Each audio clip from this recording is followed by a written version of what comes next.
Vendredi matin, vous vous présentez au travail, puis à peine arrivé sur place, vous êtes interpellé par une jeune fille qui tenait absolument à vous remettre sa candidature en personne. Elle vous dit à quel point elle rêve de venir travailler votre organisation, dont elle a entendu parler avec tellement de bien. En route vers votre bureau, vous allez prendre des nouvelles du petit nouveau auprès du chef d'équipe et il vous confirme qu'encore une fois, vous avez recruté une superstar. Il a même déjà référé 2 amis pour venir travailler chez vous. Arrivé à votre bureau, dans votre boîte vocale, 2 candidatures, 2 personnes qui réitèrent leur intérêt à venir travailler chez vous. Dans votre boîte de courriel, 3 candidatures spontanées et ce même si vous avez cessé d'afficher vos postes à l'externe depuis déjà plusieurs mois. Et sur votre table, une carte de remerciement avec une boîte de chocolat reçue d'un candidat que vous avez reçu plus tôt cette semaine en entrevue. Puis ça ressemble à ça? Alors, comment on peut faire face à la pénurie de main-d'œuvre pour que ce rêve-là devienne la réalité?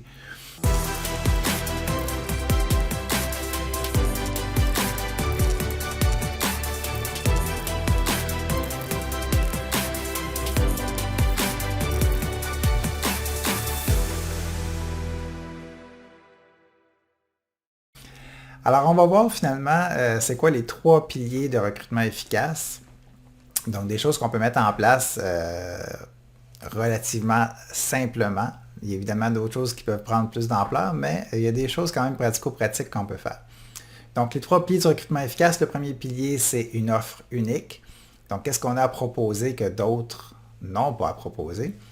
Des candidats qui sont ciblés et des moyens qui sont adaptés.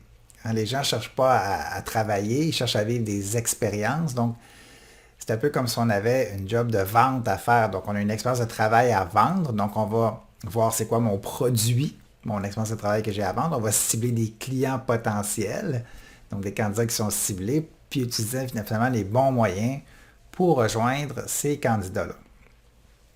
Donc, la première chose, une offre unique, c'est quoi? Bien, une offre unique, ça ne veut pas dire nécessairement quelque chose d'extraordinaire puis qui sort de la normale. On veut juste quelque chose qui se différencie des autres. Alors, pour faire ça, c'est important de se questionner sur qui on est comme organisation, qu'est-ce qu'on a à proposer. C'est ce que j'appelle le UWP. Vous avez peut-être déjà entendu le USP, qui est le Unique Selling Proposition, qu'on utilise souvent en marketing. Donc, en marketing RH, on va utiliser le UWP, qui est le Unique Working Proposition. Alors, c'est composé finalement de 3 éléments, la mission, la vision et les valeurs. Donc, la mission, ça répond à la question finalement, qu'est-ce que vous êtes comme organisation? À quoi vous servez? Donc, souvent, il y a un mélange des genres au niveau de la mission, de la vision, c'est un peu confus. Donc, la mission devrait répondre à la question, à quoi vous servez? À quoi vous êtes utile? Le deuxième aspect du UWP, c'est la vision. Qu'est-ce que vous voulez devenir comme organisation? Donc, est-ce que vous voulez devenir le leader nord-américain de je ne sais pas quoi ou devenir la pharmacie de référence pour les familles? Donc, ça, c'est une vision vers quoi on veut aller. Et finalement, les valeurs, c'est comment on va y arriver. Donc, la mission, ce qu'on est, la vision où on s'en va, pour s'assurer que les gens... Puis tu sais, quand on parle de vision, c'est pas juste la destination, mais c'est les moyens. Donc, c'est là que les valeurs deviennent importantes. Comment on va faire pour se rendre là? Parce qu'il y a plein de façons d'arriver à des objectifs. Et ce qu'on veut s'assurer, c'est que tout le monde travaille de la même façon puis dans la même direction. Donc, c'est important au niveau des valeurs de ne pas s'arrêter à des mots comme collaboration, respect, honnêteté. Il faut vraiment définir le comportement qui est attendu.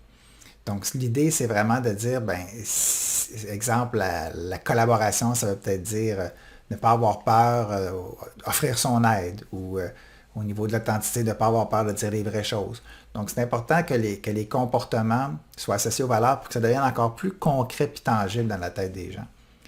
Et puis, si je reviens aussi au niveau de la mission, en fait, elle a 2 caractéristiques importantes. Premièrement, elle doit être courte, 7 mots ou moins, et elle doit faire appel aux émotions ressenties par le client final quand il profite de votre produit ou votre service. Donc, pourquoi 7 mots ou moins? Parce qu'on veut que les gens s'en rappellent. Il y a même, ça m'arrive souvent dans les conférences de demander à des gestionnaires c'est quoi la mission de votre organisation. Puis même les gestionnaires qui ont parfois même défini eux-mêmes la mission n'arrivent même pas à s'en rappeler. Donc imaginez-vous comment les employés puissent s'en rappeler. Donc 7 mots au moins pour qu'on puisse s'en rappeler. Et qui commence avec un verbe d'action parce que ça répond à la question à quoi on sert. Donc, à quoi on sert? On sert à mettre du soleil dans la vie des gens. On sert à nourrir le monde. On sert à changer les vies. Donc finalement, c'est l'utilité, mais d'un niveau très, très global et ressenti par le client final. On fait toujours, si jamais vous êtes dans un environnement manufacturier en B2B, en business to business, bien, si par exemple vous fabriquez des pièces pour des trains d'atterrissage, pour des avions, ben, votre mission, c'est pas de fabriquer des trains d'atterrissage. Votre mission, c'est de s'assurer que les voyageurs arrivent à destination en sécurité, par exemple. Donc, de garder en tête que ce que l'on fait, finalement, va profiter à un individu, peut-être pas qui est votre client, mais ultimement le client à la fin de la chaîne d'approvisionnement. Donc là, on vient de parler de l'offre unique, qui est le premier pilier du recrutement. Le deuxième pilier, c'est des candidats ciblés. Donc, c'est quoi le genre de candidat qu'on veut? Puis, tu sais, on cherche tout le temps la fameuse perle rare, hein, mais ça n'existe pas, la perle rare. Donc, il ne faut pas se laisser distraire par l'emballage, par l'apparence, par des choses, finalement, qui vont nous éloigner de ce qui est le plus important dans ce qu'on recherche. Puis, des fois aussi, quand on passe les entrevues, on n'a peut-être pas les bons indicateurs. Donc, ça, je ne vais pas y revenir dans une prochaine vidéo.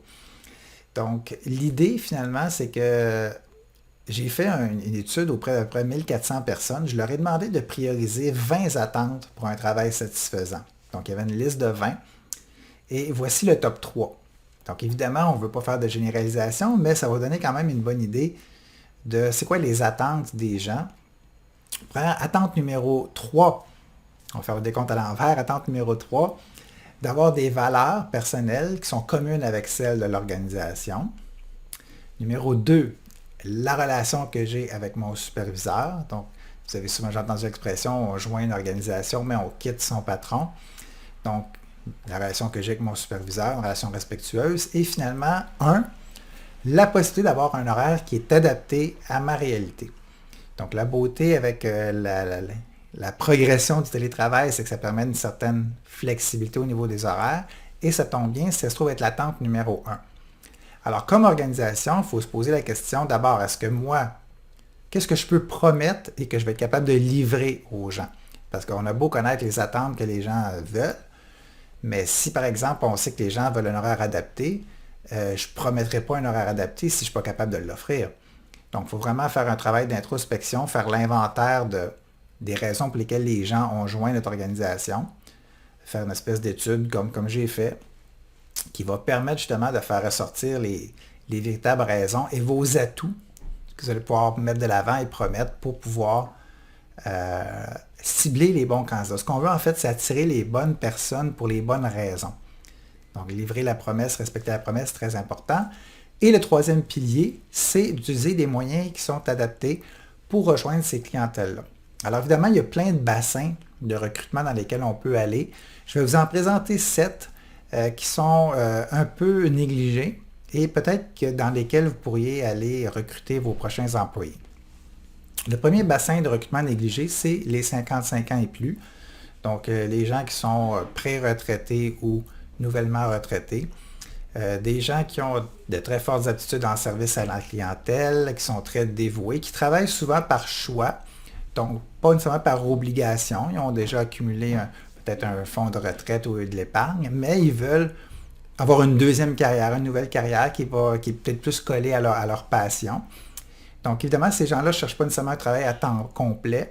Donc il va falloir faire preuve de flexibilité, peut-être choisir 2 ou 3 candidats pour combler un seul poste à temps complet. Peut-être aussi qu'il y a des gens qui vont préférer travailler plus l'été pour pouvoir prendre des vacances l'hiver pour aller dans le sud, ou si quelqu'un joue au golf l'été, il va pouvoir prendre congé durant l'été, puis travailler plus durant l'hiver. Donc ça demande une certaine gymnastique. Ensuite, un autre bassin de recrutement négligé, c'est les immigrants. Alors évidemment, on pourrait aller faire des campagnes de recrutement à l'étranger, comme plusieurs entreprises le font. Et ça demande, c'est plus un travail à moyen ou long terme, parce que c'est quand même des démarches qui sont coûteuses et un peu plus longues. Moi, je vous conseille de voir actuellement dans les gens nouvellement arrivés au pays. Parce qu'on sait que historiquement, le taux de chômage chez les immigrants a toujours été plus élevé que le taux de chômage chez les Canadiens de souche. Donc, c'est des gens souvent que soit que leur formation n'a pas été reconnue ou qui sont situés dans les grands centres parce que c'est plus facile pour eux de joindre une communauté quand ils sont dans un pays où ils ne connaissent pas personne. Donc, il faut aller les chercher où ils sont. Et il faut peut-être faire preuve aussi de flexibilité au niveau de la reconnaissance des acquis et des formations que les gens ont eues. Mais évidemment, c'est des gens qui sont extrêmement dévoués une fois qu'on leur fait confiance. Un autre bassin de recrutement négligé, c'est les personnes avec des limitations, les handicapés. Il existe plusieurs organismes au Québec qui sont dédiés à ça, à aider les employeurs à recruter des personnes avec des handicaps et aussi vice-versa, trouver des personnes avec des handicaps à se trouver du travail. Donc, vous n'êtes pas seul là-dedans, vous pouvez être épaulé. Et puis, c'est des gens encore là qui sont excessivement dévoués, ils veulent travailler, ils veulent contribuer à la société. Alors, quand on leur donne la chance de le faire, souvent, c'est des gens qui sont très fidèles à l'organisation. Un autre bassin de recrutement négligé, c'est les gens en formation. Alors, je ne pense pas nécessairement aux étudiants, mais je fais plus référence ici à des gens qui sont dans les écoles de formation professionnelle ou bien encore des stagiaires. Donc, il y a plusieurs entreprises, écoles partout au Québec qui offrent des formations spécifiques dans certains métiers, entre autres des entreprises d'insertion qui forment à peu près 3500 personnes par année dans lesquelles on peut aller piger des gens qui ont décidé de réintégrer le marché du travail d'une façon moins traditionnelle qu'en ayant un parcours scolaire défini. Ensuite, dans l'autre catégorie de bassin, on a des gens encore plus éloignés du marché du travail. On parle de clientèle judiciarisée, on parle des autochtones, on parle des clientèles itinérantes, des gens qui ont des dépendances. Donc, c'est sûr que c'est des bassins peut-être qui font peur, mais en même temps, il y a plein d'organismes qui sont là pour vous épauler là-dedans. Vous n'êtes pas laissé seul. Si vous allez entre autres du côté du ROSEF ou AXTRA, qui sont deux regroupements d'organismes en employabilité, vous allez avoir de l'aide de ce côté-là. Et puis, tu sais, quand on parle de clientèle judiciarisée, juste pour prendre cet exemple-là, savez-vous combien il y a de personnes au Québec qui ont un casier judiciaire? Environ 950 000. Donc, une personne sur 7. Alors, on s'entend que ce n'est pas tous des tueurs en série. Et quand tu as un casier judiciaire, ça te suit toute ta vie. Donc, c'est sûr, il faut faire preuve un peu d'ouverture, puis il y a de l'accompagnement, il y a des gens qui sont là pour vous aider, pour vous assurer que vous donnez une chance à ces gens-là qui sont exclus et qui ne demandent pas mieux que réintégrer le marché du travail et la société. Le sixième bassin, c'est les militaires. Alors, des gens qui finissent une carrière dans l'armée souvent qui est très tôt, ils sont très jeunes, ils veulent intégrer la société civile, ils ont eu de la formation, ils ont appris des métiers et souvent ils ont été déplacés d'un pays à l'autre durant toute leur carrière, donc ça a été difficile pour eux de trouver, de créer des liens ou de trouver un employeur en sortant de l'armée. Donc, je vous invite à aller voir du côté du gouvernement fédéral, il y a un site là, pour aider à recruter des militaires. Et finalement, le dernier bassin, c'est vos propres employés. Qu'est-ce que vous faites pour aider vos employés à vous aider à recruter des gens? Alors, ça peut passer par des programmes de référencement, des programmes de récompense, qui peuvent être monétaires ou pas. Donc, on incite nos employés à nous référer des candidats. On donne de l'argent ou on fait un tirage ou on remet une épinglette, l'ambassadeur de l'année qui nous a référé le plus de candidats. Donc, ça peut prendre différentes formes. C'est le fun aussi quand les gens référés ont un privilège. Alors, par exemple, un traitement VIP au niveau de l'entrevue, une entrevue sur le champ en dedans de 24 heures, ou un traitement privilégié parce qu'il a été référé par quelqu'un de l'interne. Donc, c'est toujours un petit plus à ajouter dans vos programmes de référencement.